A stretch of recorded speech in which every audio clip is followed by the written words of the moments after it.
मस्ती जी, डबल रोटी आए हाय। और उधर रवीना जी का भी वीडियो आ चुका है कि भैया ऐसे ऐसे कमेंट करना तुम लोग कर दो बंद। और कौन से ग्रुप से ऐसे कमेंट किए जा रहे हैं ये भी हमको पता है, क्योंकि आपको पता है कि इस प्रकार के कमेंट रवीना के वीडियो पर से ज़्यादा अनीता जी के वीडियो पे होते हैं। तो हे एवरीवन, एक बार फिर से आप सभी का स्वागत है।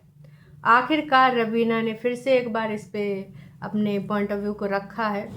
और यही चीज़ अनीता जी भी अगर एक बार बोल देना तो इन लोगों के मुंह बंद हो जाएंगे जो लगातार बार बार बोले जा रहे हैं अनीता जी को और खासकर ललित को कि भाई हमारा जो भी रिश्ता है, इसमें जो भी मतभेद है या नहीं है, जो भी है, जैसा कि उसने बताया कि वो अपनी हेल्थ के ऊपर ध्यान दे रही है। और बाकी जो चीज़ें हो रही हैं, बाकी जो चीज़ें चल रही हैं, वो लोग अपने काम पे ध्यान दे रहे हैं। चूँकि वो अभी अपने कुलवाई में या फिर घर तो गए नहीं हैं, तो वहाँ पर तो वीडियोस नहीं बना सकते। तो वीडियोस कहाँ बनाएंगे? जहाँ जहाँ जिधर जिधर जाते हैं वहाँ पे कोई ग्रामीण परिवेश ढूंढते हैं, वहाँ पे वो बनाते हैं। तो बहुत सारी चीज़ें चल रही हैं। हेल्थ के रिगार्डिंग भी उसने बोला कि मैं काफ़ी कोशिश कर रही हूँ।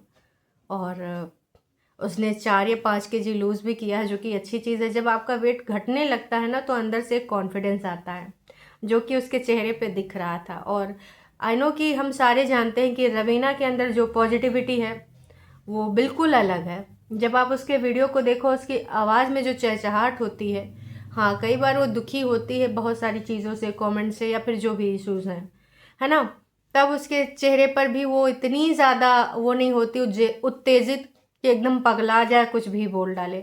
हमेशा एक चीज़ मैंने नोटिस करी है कि वो बंदे के अंदर पेशेंस बहुत ज़्यादा है और बहुत तोल के बोलती है। अपने जो बातें रखनी होती हैं, बहुत शब्दों का उचित चयन करती है, जो कि हमने देखा है ना। तो मैं तो यही कहूँगी कि रवीना बहुत अच्छा किया आपने, जो आपने ऐसा बोल दिया। और कुछ खास वर्गों को आपने बोल भी दिया कि भाई थोड़ा सा धैर्य रखो, काहे इतना ज़्यादा तुमको, मतलब उनको तो कुछ ना कुछ चाहिए होता है। अब कुछ नहीं मिल रहा है तो ललित रवीना का मैटर मिल रहा है। पर अच्छा किया बोल के। और आई थिंक इस पे एक बार ललित को और अनीता जी को भी बोल देना चाहिए। फिर जिसकी जो मर्जी सोचता रहे, है ना। आपने बोल दिया, क्लियर कर दिया, अच्छी चीज़ है। और आप उस घर के बड़े हो तो आपको बोलना भी चाहिए। जैसे आपके वो 3 बच्चे हैं, ये भी चौथा बच्चा आपका है अनीता जी। तो आई थिंक इसमें आपका भी टेक केयर बनता है। आप इसके लिए स्टैंड लो, इतना बनता है। और इन सारी चीज़ों पे, है ना, आपको क्या ही बोलूँ। रबीना ने साफ साफ स्पष्ट शब्दों में बोल दिया है कि जो आप कर रहे हैं वो उचित नहीं है। मैं यहाँ जाऊँ तो प्रॉब्लम, वहाँ जाऊँ तो प्रॉब्लम, वृंदावन जाऊँ तो प्रॉब्लम, कहीं और किसी के साथ जाऊँ तो प्रॉब्लम, उनके साथ जाऊँ तो प्रॉब्लम। ब्लॉगर्स का यही होता है यार कि कुछ खास वर्ग ऐसा होता है जो उसको हर चीज़ में प्रॉब्लम होती ही होती है। वो कौन होता है? आपका हेटर, मतलब सामने वाले इंसान का पसंदीदा इंसान होता है और आपका हेटर होता है। तो मैं तो यही कहना चाहूँगी कि आपने इतना बोल दिया काफ़ी है। बाकी जिसको जो बोलना है बोलते रहने दीजिए, क्योंकि अगर आप सोशल मीडिया पे हो ना तो आपको हर तरह के लोग मिलेंगे। कुछ आपके बारे में अच्छा अच्छा बोलने वाले, पॉजिटिविटी वाले, और कुछ ऐसे लोग भी होंगे जिनको बस मौका चाहिए होता है और मौके के बाद वो चौका मारते रहते हैं। तो अभी उनको मिल चुका है आपके रूप में मौका। तो मैं बस यही कहना चाहूँगी रवीना जी से भी कि आप जैसे हो एकदम कूल काम ऐसे ही बने रहो, और जो सदमे में जा रहे हैं जाने दो। और ललित, अनीता जी, प्लीज़ एक बारी आप ना इस पे अपना कुछ ना कुछ रखो, और हो सके तो जल्द से जल्द उसके पास आओ, है ना। साथ ही में रहो सारे। आप ठीक है, अब काम के हिसाब से हरदम तो साथ नहीं रह सकते, पर हाँ ठीक है, नई नई शादी है तो जितना आप कर सकते हैं उतना करें। बाकी कुछ तो लोग कहेंगे, लोगों का काम है कहना, आपका काम है करना। हाँ, आप अपने इस रिश्ते को, प्यार मोहब्बत को बनाए रखिए। भगवान ना करे कभी किसी की नज़र रखे या लगे। क्योंकि आपने जब हाथ थामा है तो आई नो कि आप निभाएंगे, लोगों को कहने का मौका नहीं देंगे। जिस प्रकार से आप दोनों ने एक साथ बढ़कर शादी का डिसीजन लिया था, उसी प्रकार से इस रिश्ते की गरिमा को बनाए रखकर और अपने शांत मन से छोटी छोटी जो चीज़ें आती हैं आपसी, उसका तालमेल बिठा के आगे बढ़ेंगे। बाकी जो लोग अज्यूम कर रहे हैं उनको अज्यूम करने दो, क्योंकि वो सच तो है नहीं। सच तो आपको भी पता है कि आप दोनों एक दूसरे से कितना प्यार करते हैं, दोनों एक दूसरे के साथ रहना चाहते हैं। अभी परिस्थितियां अनुकूल नहीं हैं, तो ये लोगों का सच कभी भी सच नहीं होगा। हम जान रहे हैं कि भाई आपकी जोड़ी और आप दोनों का तालमेल ही इस रिश्ते को चला रहा है, तो आप वो तालमेल बनाए रखिए और कभी कभी हो सके तो वो तालमेल लोगों को दिखाइए भी। कहते हैं कि हर चीज़ शो ऑफ करने की नहीं होती है, लेकिन हाँ कुछ चीज़ें जब कई बार विपरीत धारा में जा रही हैं, विपरीत जगह पे जा रही हैं, तो वहाँ पर आपको थोड़ा सा उसके रिगार्डिंग दिखाना ज़रूरी बनता है। अब बाकी चीज़ें भी दिखा रहे हो तो अगर अपना बॉन्ड अगर दिखा दोगे तो कम से कम ऐसे कुछ नामाकुल लोगों का मुंह तो बंद हो जाएगा। उम्मीद करते हैं आप मेरी बात को समझेंगे। और बाकी अनीता जी, आपसे यही निवेदन है कि आप घर की बड़ी हैं तो कृपया करके ऐसे लोगों के मुंह पे कुछ फेंक के मारिए ना। मतलब अपने दो शब्द बोलिए, ऐसे लोगों का मुँहा बंद हो जाए। काश कि बहुत ज़्यादा हो रहा है भैया। अब आते हैं थोड़ा सा हमारी बसंती जी की डबल रोटी पे। भाई बिटिया रानी, ये कैसे कैसे तुम ये सब रील उल बना रही हो? कि दौरा हुआ स्मार्ट तो भतार का काल लगी, ये सब कौन सा रील बना रही हो? भैया हमने कल गोल्डी बिटिया का इंस्टाग्राम देखा, हम तो देख के दंग रह गए। और हाँ, कंट्रोवर्सी में क्या दिखाया जा रहा था कि भैया वो जो सुनीता बिहारी माँ है उनकी तरफ से बहुत ज़्यादा लड़ाई झगड़ा चल रहा है। लेकिन भाई साहब मैंने देखा रोशनी के साथ खूब रीलें बन रही हैं, रील पे रील, रील पे रील। अरे चला हो पूरी खाए आई, और फिर उस पर गंदी गंदी गालियों का लैंग्वेज है। तो भाई छोटी बिटिया रानी, मैं यही कहना चाहूँगी कि भाई थोड़ा सा धैर्य रखिए और किस प्रकार की आप रील बनाती हैं, और कुछ कमेंट वमेंट पे ध्यान दिया करिए। कोई कैसे कमेंट कर रहा है ऐसे कमेंट को डिलीट भी किया करिए। कोई कह रहा तुमने मेरे साथ गलत किया, ये वो फलना ढिमका। अभी छोटी बच्ची हो, पढ़ाई पे फोकस करो, ये फोकस कहाँ कर रही हो?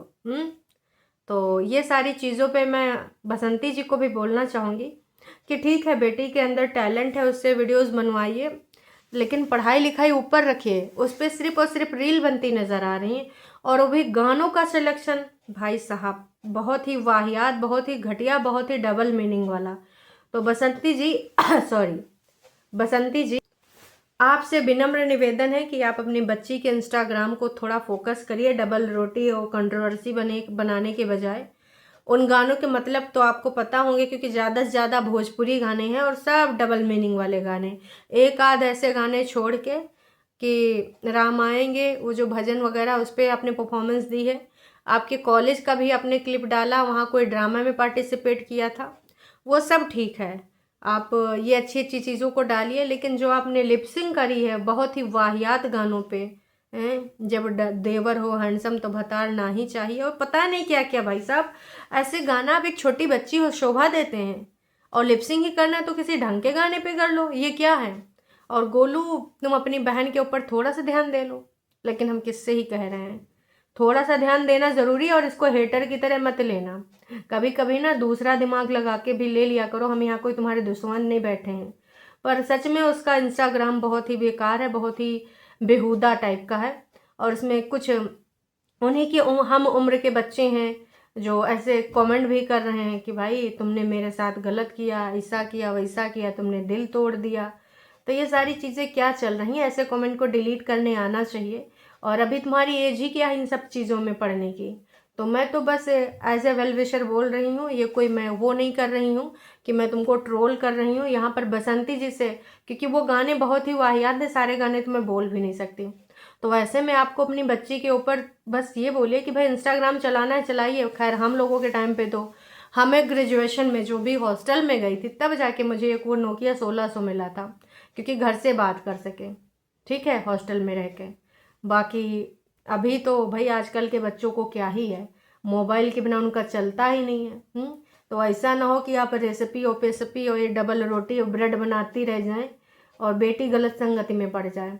मैं थोड़ा सा, मेरे को अच्छा नहीं लगा, क्योंकि अभी वो टीनेज लड़की है, और ऐसे में बच्चों को पता नहीं चलता है कि हम कहाँ पे क्या सही कर रहे हैं क्या गलत कर रहे हैं। तो यहाँ पर माँ बाप का फ़र्ज बनता है, और मैं नहीं करूँ आप डांटिए डपटिए, आप समझिए, एज ए फ्रेंड बन के आप उसको सजेशन दीजिए कि ये तू क्या रील बना रही है, हैं? थोड़ा सा तो उस पर मामा जी मौसा जी सिर्फ घर में आके हालचाल ही ले जाना कुछ नहीं होता है, थोड़ा सा उसकी तरफ ध्यान दे दीजिए, क्योंकि यही एक एज है पृथ्वी और पूनम बाला, अगर आप मेरा वीडियो देख रहे हैं तो ये मैं कोई ट्रोल नहीं कर रही हूँ, आप लोग समझाते हैं, शायद वो आपकी बात मानते हैं, तो आप इस पर तो बोलिए कि ये कैसा रील बना रही है, क्या रील बना रही है।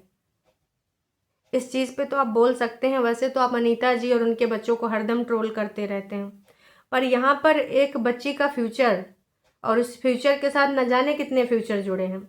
तो मैं आपसे यही कहना चाहूँगी कि भैया हो सके तो थोड़ा सा उसके ओर प्रकाश डालिए।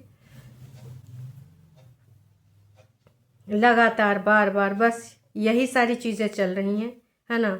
और इनका डबल रोटी बना के, मस्त बड़ा पाव बना के खिलाया। कैसन बना है माँ? मस्त बना है। कैसन बना है बिटिया? मस्त बना है। और पीयूष का अभी उसने कुछ उसमें डाले हैं, ऑब्जेक्शन मैं करना चाहूँगी। पीयूष के मुंह पे ऐसे तमाचे मार रही है, उसको हिला डुला रही है। हालांकि वो तुमने रील में किया है, उसकी आवाज़ भी म्यूट कर दी है इंस्टाग्राम वालों ने, और ऐसे ऐसे हिला रही है, ऐसे ऐसे कर रही है। अब वो खिलाने की उससे कर रही है, सबको पता, पर वो बहुत गंदा लग रहा है और उसकी आवाज़ भी चली गई है। तो मैं यही कहना चाहूँगी कि बेटा बच्चों के साथ ऐसे रील मत डालो, वो अच्छा नहीं लगता है, ठीक है। मैंने जो देखा तो मेरा लगा कि मेरे को एक बार तुम्हें बोल देना चाहिए, और ना ही तुम्हें पता है कि वो तुम्हारा कौन सा इंस्टाग्राम अकाउंट है। मुझे बाकी कुछ नहीं बोला, ना ही तुम्हारे इंस्टाग्राम अकाउंट के बारे में यहाँ कुछ बोलना है कि कोई आए जाए देखे, नहीं। बस तुमसे ये बोलना है कि अपने इंस्टाग्राम अकाउंट पे इस तरह की हरकतें ना करो, थोड़ा पढ़ाई लिखाई में ध्यान दे लो। और बसंती जी, दुनियादारी, चाल और छल कपट ये जो तुम कर रही हो, इनसे हटके थोड़ा अपनी बच्ची पे, लड़के पे ध्यान दोगी कि नहीं दोगी वो तुम्हारा सुनेगा कि नहीं सुनेगा, पर बेटी पे ध्यान दे लो, या फिर वो भी नहीं सुनेगी थोड़ा सा। क्योंकि आपको कुछ भी करना, परफॉर्मेंस देना, अपना टैलेंट दिखाना, पर इस प्रकार के गानों से थोड़ा दूरी बनाइए मैडम, थोड़ा सा दूरी बनाइए और अपनी आप बेटी को संभालिए। वरना आप ऐसे बस इसमें मस्त बड़ा पाव, मस्त डबल रोटी बना के खिलाती रहेंगी, वाह जी वाह। और आपका ये बस तारीख पे तारीख मिलता रहेगा उधर से, उन लोगों को परेशान करने के चक्कर में आप ऐसे अपना त्रिया चरित्र करती रहेंगे। तो मैं तो यही कहूँगी कि भाई थोड़ा सा आप ऐसा कर लीजिए। बाकी मैं वीडियो ख़त्म करना चाहती हूँ, दादाजी के लिए एक संदेश है इसी डबल रोटी वाले वीडियो में। वाह मम्मी, इतना मस्त वड़ा पाव रोटी बनाकर खिलाए, मीठा पाव रोटी आप भी ज़रूर बनाएं, है ना। तो इसमें दादाजी के लिए एक कमेंट आया है जो कि मैं पढ़ना चाहती हूँ। बहुत अच्छा पाव बना है बसंती जी, दादाजी बुजुर्ग हैं इसलिए जो उनकी मर्जी होती है वही खाते हैं, वरना नहीं खाते। आप लोग बाग कहते हैं कि दादाजी को नहीं खिलाते, तो वो दादाजी नहीं खाएंगे तो बेचारी बसंती जी क्या करे। जबरदस्ती दादाजी को खिला दे, बुजुर्ग इंसान के साथ जबरदस्ती नहीं किया जा सकता। उनका शरीर जो पचा सकेगा, खाने की चीज़ें ऐसी ही होती हैं, और बुजुर्ग इंसान पचा नहीं सकता, वो सोच समझ कर खाने में तकलीफ़ नहीं उठाना चाहती है। देखिए, आपको नहीं पता है कि वहाँ ऑफ कैमरा क्या हो रहा है, दादाजी को कितनी ज़्यादा प्रमुखता मिल रही है, नहीं जानते हैं आप। बस मैं इतना ही कहना चाहूँगी। लेकिन बसंती जी, बेटी के अकाउंट की तरफ ध्यान ज़रूर दीजिएगा, ये मेरी विनम्र निवेदन है आपसे, विनम्र निवेदन। बाकी अभी के लिए इतना ही, फिर मिलते हैं नई की वीडियो में।